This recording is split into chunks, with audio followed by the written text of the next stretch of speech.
Hey everyone. So what we're going to do here today is I'm going to look at your submissions and talk about each one a little bit and discuss some of the things that I think were really successful with the images and maybe some things that you could change or reconsider as you move forward with your skills in both photography and Photoshop. A couple quick things to note as we go along here. So first of all, I'm using Photoshop version 2014. Looks very similar as the current Photoshop Creative Cloud 2017, which is abbreviated CC 2017. If at all you're confused or things don't look the same to you as your setup in Photoshop on your computer, certainly shoot me an email and I can talk you through that whole process. The other thing I just want to say before we get too much into this is that as we're talking about your images, it's important to remember that the feedback that I give you is not intended to be personal. We're really just looking to advance or further your images and make them better. So anything we say here really should just kind of be taken with a grain of salt and look at it as simply more information for you to help make decisions when you are taking photographs in the future. So with that being said, I'm going to pull in your images and actually want to start out with Greg's photographs to begin with. And I just want to show you this. Really like what Greg did here. He submitted an artist statement here. He calls it an art statement. We actually more formally would want to call it an artist statement. But this is great. You know, you can see he gives me a lot of information here. He lets me know what the shutter settings were, what the f-stops were, what the ISO was, what the lens was. And he tells us a little bit about what he is photographing. This is great, and this is exactly what I'm looking for you to do in these assignments. I don't simply want you to write one sentence and say, hey, I'm taking a picture of my dog. That really doesn't help me. Having this kind of information helps me understand what your intention was with the photograph, as well as what your settings were in your camera. And this is huge. This really is going to let us look at these images with a very critical eye and ultimately come up with some ideas as to what you can do better and what worked here. So let's look at the actual images themselves. So the first two images, we've got one image that is your blurred image, and we can see here looks like it's a CD. It must be spinning on there. Clearly it's got that sense of motion to it, and I'll show you a little trick here. If we go into under File Info, and we go under Camera Data, we oftentimes can find a lot about the camera. So in this instance, we look at this. I'm sorry, I'm just reading stuff here in our basic data, and we see that we can see the day it was created, the day it was modified. The other thing I noticed in here that just caught my attention was there is a copyright notice on there. I'm wondering, Greg, is Faded Photoshop your website, or is that somebody else's photograph? Hopefully that's your website and that's what the images are that you're using. If not, then we need to talk, because you definitely need to be submitting your own stuff. Now typically we see in here there's usually camera information and other information like exposure and focal length and stuff like that. I don't see that in here. I do notice that the photograph is titled with an IMG title, which usually means it's a Canon. So I suspect this was probably taken with one of our Canon Rebels. Make sure you're not stripping this metadata when you are saving your images in here, because this definitely will help me understand stuff.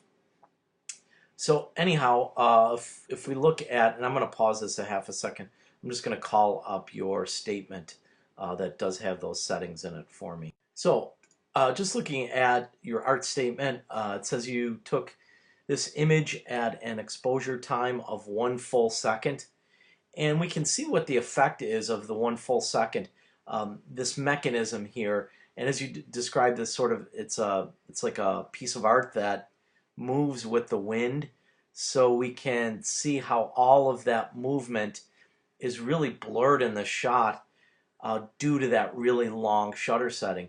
One of the interesting things here, and you don't let me know this in your statement, but we don't see the wood on the table here as being blurred or kind of fuzzy or shaky, which seems to indicate to me that you probably had your camera either on the table also, or you had it on a tripod which stabilized it. In either case, really good job with all of this. I think, you know, that sort of motion and blur captures the really frenetic energy of this piece of art. So total kudos to you on this one. I think it was well done and well executed here. And then your second image, a wind chime, a beer and bean wind chime that was outside during a rainstorm. And you shot it at 1/4000th of a second, which is fantastic. And we can see at that super fast shutter setting, all of these little splashes of water, whether they're just giant raindrops or water falling off of the roof or whatever the case is, you sort of caught them suspended in air in a really interesting way. And the great thing about it is I think it sort of, the way the raindrops are falling sort of mirrors the random pattern that all of these cans are in the scene. So they're sort of like randomly distributed, some high, some low. And similarly, we've got these raindrops that are also distributed high and low. Totally frozen up, really wonderful photograph. There is another thing that I'd like to point out in here that is present that we didn't talk about until the upcoming module, but I'll mention here in this assignment anyways, and that's the background being out of focus. You used a very low aperture setting. It was an aperture setting of 1.8, so the f-stop was 1.8, and when you use that low aperture setting like that, the background basically goes totally out of focus. So that's how we get this effect, by using that very small aperture setting. So great photograph, fantastic start for you with this, and look forward to seeing what you've got for our next assignment. Thanks. Okay, so next up we have McKenna's images, and for her first blurred image we've got a picture of a little puppy, and I think this is a great subject to work with, these blurs, because puppies are sort of full of energy and a lot of movement and a lot of life. And I think using this technique, you kind of get the sense that this little puppy is just a little high energy creature here. It's also interesting to note that if you look at sort of, there's almost this streaking that goes from corner to corner in this. This is actually McKenna's hand sort of moving, actually probably from down, from the upper right to the lower left. So the camera's moving downward as she's shooting that. So between the downward movement of the camera and the fast running action of the dog, we end up with some wicked blurring in here. And of course, again, if we were to go to our file info area, we can look at our camera data, and love this. 1/8 of a second was the exposure, perfect. F-stop of 4, appropriate. ISO of 1600, again appropriate for probably indoor action here as she used. I do want to say that it looks like you used the action program, which is kind of a shortcut here. I prefer that you use the manual exposure setting as opposed to the action exposure setting. Once you feel comfortable and sort of once we know our way around cameras, then I think it's okay to go to these shortcut programs, which The action one is kind of movement based. So here's the problem with it. If you notice, the action program is biased towards fast shutter speeds. So in some way here, I think you may have gotten a little bit lucky that it was just dark inside and your camera defaulted to a slower shutter setting. I'd love to see you be able to do this actually with a manual camera setting, manual exposure setting, that is here. So, the technique looks great, the photo's great, but I just wonder if the situation had been changed. For example, if you're doing this outside with the bright light, your camera using that action setting probably would have frozen this puppy up rather than blurred it. And then our second shot here, I love the vantage point that you're shooting, kind of low to the table. I love this little reflection that we've got going here in the gloss of the table. The cards themselves, I suspect here that they're probably not moving very fast. Why do I say that? Well, I'm going to go into your file info, and your exposure is 1/20th of a second. For cards that are being shuffled really fast, 1/20th of a second is not going to freeze them up. So I suspect you caught the person that was shuffling the cards in sort of a pause here. Again, if you go back to the module and go back to the hints, to freeze up action, we need to be at an exposure setting of, one probably 2/50th, 1/500th in this scenario. 1/20th just is not going to cut it for freezing up things. I think again you kind of got it where the cards weren't really going fast, so we don't see that quick motion. But I think if these cards were actually being shuffled pretty hard and fast, that we would have seen a lot of blurring here. And again, I just really want to encourage you to get off this action setting because it's not allowing you to select the fastest shutter setting that we want in this image here. So, right idea. I think you kind of got the essence of what I'm looking for here, but you kind of went about it a little bit backwards and we're using a little bit wrong settings. So for the next assignment, I really want you to concentrate on try to do it all using the manual exposure setting rather than the action program mode. All right, so if you have any questions, let me know. Shoot me an email, and I look forward to seeing your stuff in the next module. And next up, we have Natasha's work. Looks like Natasha's taking some photos. Was this over at the rainforest exhibit at the zoo? And is this a scarlet ibis or what kind of bird is this? Don't know, but it is frozen completely. So I really love this technique that you're using here, and especially sort of the decisive way that you've captured this bird's wings in this beautiful pattern here.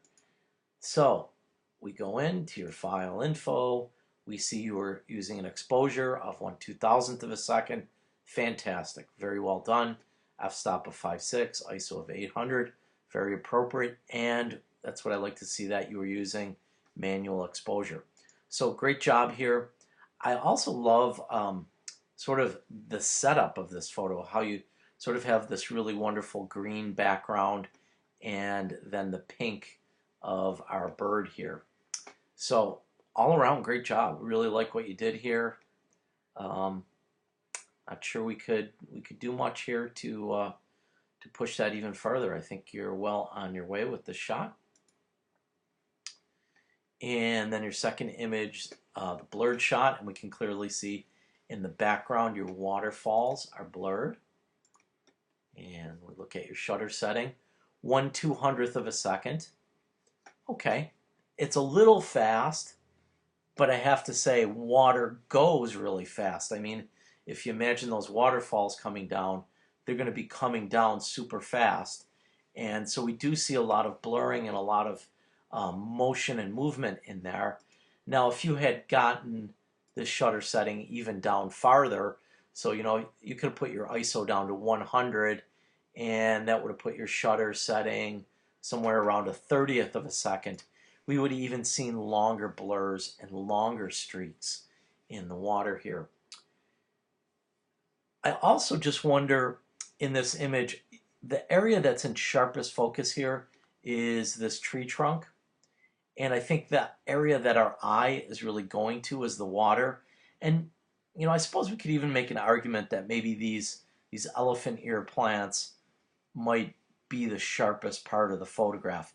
In either case, I think these are the things that need to be in sharp focus, either the elephant ears or the waterfall in the background. This is almost kind of off to the side here, so it probably is not the thing that I would encourage you to put in focus.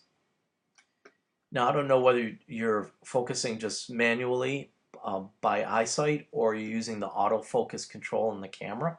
If you're using the autofocus control, you want to change that spot around, or at least make sure that spot is actually falling on the thing in the picture that you want the viewer to look at. I mean, I think for me, as a viewer, I want to look at this stuff here. This is interesting, but it doesn't really seem like it's part of the important aspect of the photo. Now, if you had given me something like this, now I might say, okay, well, now the image is much more about this tree trunk and the texture in it and stuff like this. Whereas this image for me feels like it's much more about the waterfall and the elephant ear plants.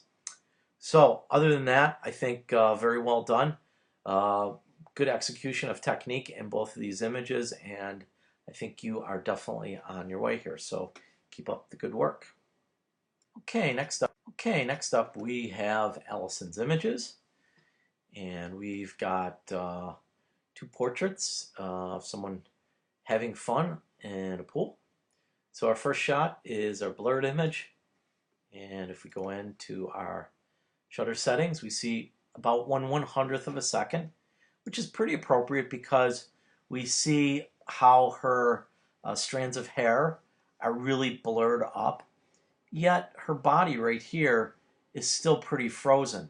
So I think he did a really good job of finding a nice balance that gives us motion and blurring, but also it's still or frozen up enough that we actually recognize the silhouette or the body shape of this person in the image here. Now again, we have to recognize that blurring up of things is definitely going to be very much dependent upon how fast a subject is going. The edges of her hair, that's sort of like where all of the motion or movement are going really fast, so they're really blurred even at a 200th or 100th of a second. Whereas her body here, especially her torso, really isn't moving a lot. It's her head that's just moving, so we don't see a lot of blurring in there. So really well done. One thing here we want to make sure you turn off in your camera settings, Allison. Turn off your date here. In this photograph, we can get rid of this pretty easily. A lot of different ways to do it in Photoshop. I'm just going to make a selection around it and then do edit, fill, and content aware, and that's basically going to blend that in. But if you were in a spot that this was a really important area of the photograph and there was a lot of details that were very hard to Photoshop in, you might find yourself having a little bit of a problem there. So please make sure you go in and take this date off of your camera for me. By the way, just going back, this should be in the menu settings on your camera, so go to menu, date, and it probably will say display date or time stamp or date stamp or something like that. And then second image here, we've got a frozen up image, and we'll take a look at your file info, and you're at 2/50th of a second. Definitely works here. It freezes up things. If she had been swimming a little bit faster, I would have recommended in this instance you maybe change your ISO to 200, and then this exposure would also double. It would go to 1/500th of a second, and it might be a little bit more frozen up. Doesn't look like she's moving super fast here, so we are frozen up pretty well. It does look to me like your focus, your sharp focus, is like right here. So again, I mentioned in my previous critique, the last person, make sure your focus is really locked into the spot that is most interesting in the photograph. Whereas in this case, as is most of the time with people, we want the area around their eyes to be very much in sharp focus. So the face and eyes are super important. So make sure that autofocus area is locking onto here. So other than that, I think really solid job here. And again, it seems to me like you've got a good handle on this very basic operation. So well done. Okay, next up we have Casimir's images, and for the first shot we've got a photograph of some flowers with some insects flying around them, and we can clearly see the blur here. The thing we do need to remember is it's moving really, really fast. So your slow shutter setting, in this case 1/20th of a second, is almost so slow that we can't really make out that it's an insect. Now, I mean, I can look at this and kind of surmise that it's probably an insect, being the fact that it's flowers and it's kind of colorful and sort of resembles the shape of a bee here. But again, I think you probably could have gotten away with a little bit faster shutter setting that would have just made this still blurred, but a little bit more recognizable. It's almost so blurred that it's undistinguishable. So we always want to remember that shutter setting is very proportional to how fast the subject is going. And again, an insect, to my eyes, move really fast. So we probably might want to use a little bit faster shutter setting in this case. And then we've got the image of the person jumping here. You've almost got the opposite problem here. Your shutter setting is too slow. So this needed to be at probably 1/500th of a second. So to get your exposure up to 1/500th of a second, we would have needed to bring this f-stop lower. So by lowering the f-stop, we could raise this exposure setting and still keep the photograph successfully exposed or appropriately exposed, so it wasn't too bright or too dark here. In this case, she's jumping really fast. So because she's jumping really fast, we've got these blurring, especially in her hands and in her hair here. So definitely got to use a faster shutter setting on this. I'm thinking 1/500th of a second, especially outside in bright sunlight. You really should be able to execute this type of photograph. So give it another whirl, see if you can dial in on this and get your technique straightened out. Because, this one, especially in the bright sunny day, really almost is a no-brainer. So you gotta really master this one to kind of get that nice foundational skill in there. So keep practicing on this one. Try some shots with that shutter setting a lot higher. Bring that aperture or f-stop setting a lot lower, and everything should work out all right for you. So keep me posted on how this goes, and we'll look forward to seeing your stuff next class. And next up we have Christina's images. And first shot, we've got the frozen shot, and we've got a lot of motion going on here between the bikers and the joggers. And I'm relatively certain if we go here, we're going to see a pretty high shutter setting. Well, I guess we don't have that information embedded in here. Let me just pause this a sec. I'm going to go to your post online and see if you... Okay, just real back quick. So I was just looking to see if you had included your shutter and aperture settings in your posting there. You didn't. Ideally, in this case, I'd love to know what your shutter and aperture settings are. So if you can make sure you include that in your notes in the next module, that would be helpful. For some reason, again, they don't seem to be embedding in the file, which ideally we'd love for that to happen. So make sure you do that for me in your next assignment. So great shot here, perfectly frozen. I love everything you got going on here. I love how you also have mentioned having this person standing here kind of grounds the photograph or gives it like a little bit of extra depth. So this image really feels very three-dimensional to me because we've got this nice diagonal line, we've got this guy standing here, and then we've got people that sort of give us this illusionary depth of space behind him that makes this image seem really, really deep and very full. So great composition here, great use of your freezing technique, and overall just really nice shot. And then your second shot, your blurred images, again, really nice image. Love what you're doing here. Your shutter setting is slow enough that we see the motion and the movement in their feet, and yet it's still fast enough that it doesn't make them totally blurred or totally abstracted and kind of distort what it actually is. So really like this a lot. It's kind of interesting that you included this little boy in the background. I love how it kind of mirrors what's going on here and adds sort of this, excuse me, extra layer of complexity to the image.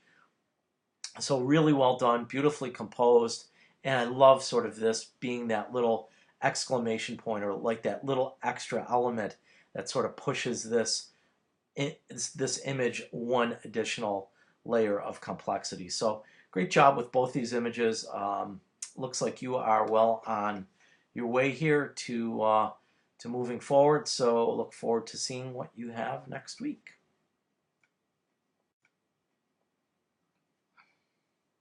And last but not least, we have Shira's images.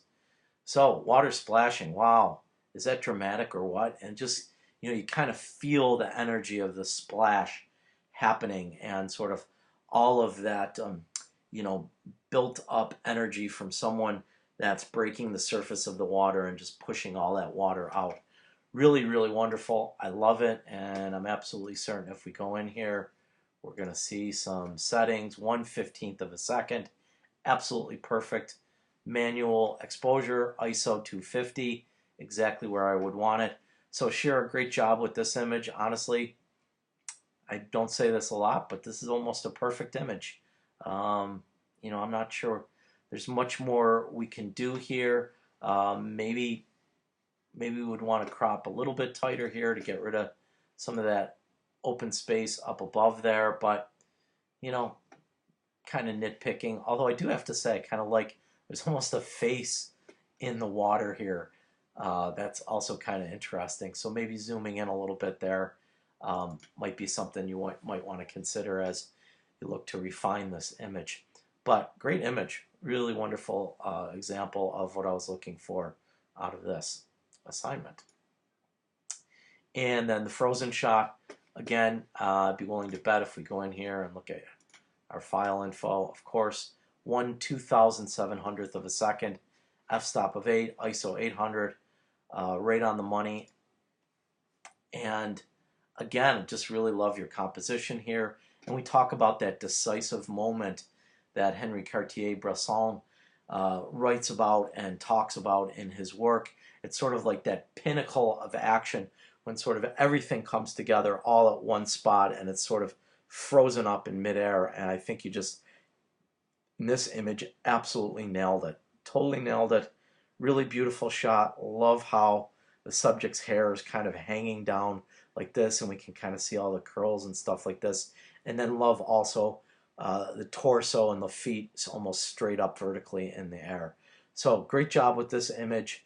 Really love what you're doing so far. Keep up the good work, and look forward to seeing what you have for our next assignment. So everybody, that will do it for your feedback from this freezing and blurring assignment. As I mentioned to a few of you, I think it would be helpful if you went back kind of practice some of these techniques, especially now that maybe you can see some of the other people who have been successful with it, how they did it, and what their settings were, and how that relates overall to the way the images are being uh, presented to the viewer here. So look forward to seeing what everyone's got in our next assignment. And of course, as always, if you have any questions or comments or concerns, shoot me an email, and happy to chat about them. Thanks.